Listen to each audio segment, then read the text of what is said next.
So the most threes that the Bulls made all of last season in a single game was 19. That was their season high, 19 three-pointers, and in just their second game of this season, with this new look roster, they put up 21 threes. They went 21 for 47, 45% from deep on that kind of volume. That would have been unheard of over the last 3 seasons, where the Bulls were dead last in the league in three-point attempts for 2 of those 3 years. I know it's early, it's a small sample size, but say what you will, man, this is a new team. I can't remember the last time we saw the Bulls play that fast, and in getting quickly down the court and getting shots up like they had 5 seconds on the shot clock on every possession. It was incredible. Now, obviously, there are still a lot of things this team needs to work out, ensuring up some of their rhythm and flow on offense, as well as their subpar defensive effort, but this is how I've been wanting to see this Bulls team play for years now. Pace and space, high octane, fast team, and above all, playing with effort. The Bucks were not prepared for this Bulls team tonight. They likely thought this was going to be an easy home opener and a win against a subpar shooting team that can't play a lick of defense. I mean, it was pretty clear with their lack of closeouts on the perimeter and just leaving guys wide open to shoot. And the Bulls also took advantage. It was clear they were on a mission to wear this old Bucks team down. I tweeted this during the game. The Bucks look old. They really do.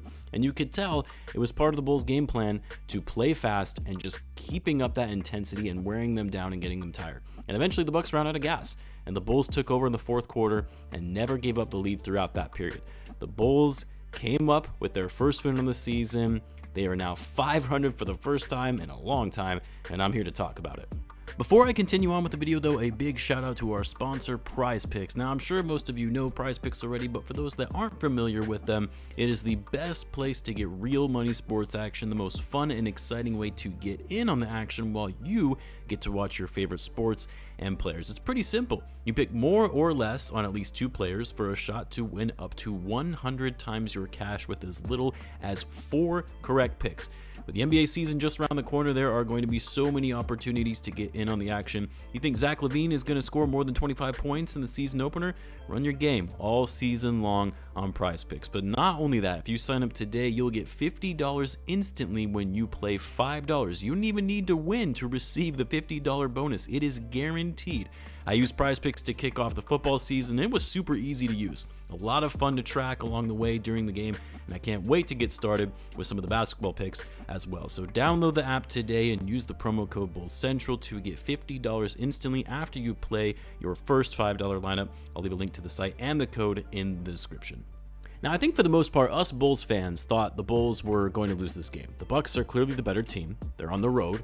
They were coming off a pretty bad game in New Orleans where they turned the ball over 21 times. And again, people aren't expecting the Bulls to be winning a bunch of games this year. But as I've said before, as much as people will say this is a tanking season where the Bulls should be prioritizing keeping their draft pick, don't be surprised if they turn some heads and actually play decently well and somehow wind up in the playoffs. Because even though the talent might not necessarily be to the level you would expect of a playoff team, they're a younger team that plays with a lot of energy, that has a lot to prove. And even for the older veterans like Zach, Vucevic, and Lonzo, those are all guys that are trying to show they still are able to play high quality basketball that can be impactful on a contending team. And here's the thing, the difference between what we've seen this year from last year, well, aside from everything I just talked about, is it's a much more free-flowing offense.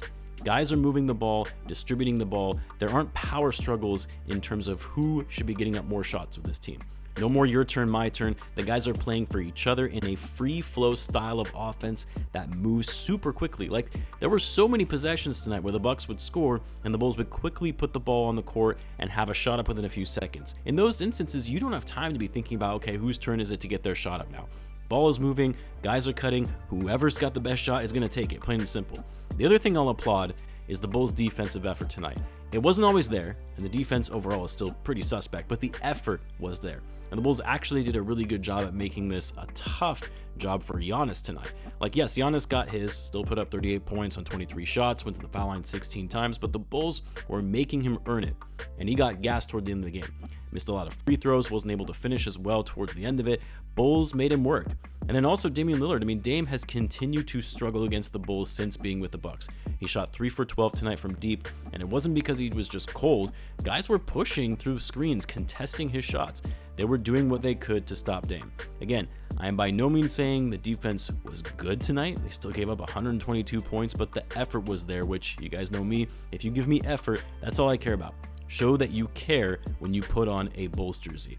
Now, some key things I wanted to talk about. Vucevic. Look, if Vuce somehow has finally figured out his shot, finally figured out how to go back to the player the Bulls traded for 4 years ago when he was a 40% three-point shooter, if he can do that while still being an effective paint scorer and rebounder and passer, the Bulls might actually be able to get something decent for him in the form of a trade before the deadline. Now, I could see a world where Artur suddenly thinks, this is the Vuce we've waited for all along, this could work, let's keep him, but we all know, even if Vuce starts having a great season, he doesn't fit the Bulls' long-term plans, and if he starts playing well, which so far he has this season, only 2 games, but he has so far, that's the Bulls' opportunity to capitalize and get some value in the form of a trade, because you're talking about a player that had 0 value going into the offseason to now being a serviceable center who can contribute on a team that is looking to contend.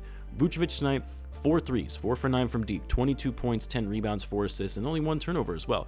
Need to see it continue, obviously, but so far, this is a much improved Vucevic from last season. Coby White, a great bounce back game for him, went 0 for 5 from 3 against the Pelicans tonight. He goes 7 for 13, just went off against this poor perimeter defense of the Bucks. 35 points, 6 rebounds, 5 assists, was a team high, plus 16, 12 for 20 on the floor. Oh, what? He also had 4 steals as well. Actually, that checks out. I feel like Coby was getting in the passing lanes a lot tonight. And then Josh Giddey, much better game for him.